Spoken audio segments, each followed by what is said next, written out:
Hi guys, so big announcement tayo ngayon. Dahil wala naman nag-comment, so hindi na lang ako mag-post everyday. So kapag may nag-comment, sige, paparapon tayo bukas.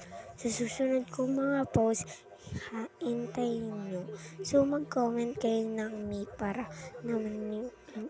para naman mapili ko kung sino yung ira-raffle natin. So, alam niyo naman, may TikTok naman ako ngayon. May face reveal na ako. Dalawa pa lang ang face reveal ko. Tapos, madami na akong video doon. Baka naman, panoodin niyo naman. I-heart niyo naman.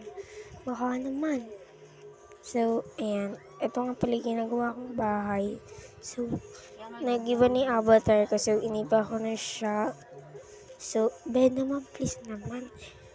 Mag-comment kayo and subscribe. Paano ko kayo mapipili? Go na, bye. Bye-bye. Kiss. Bye.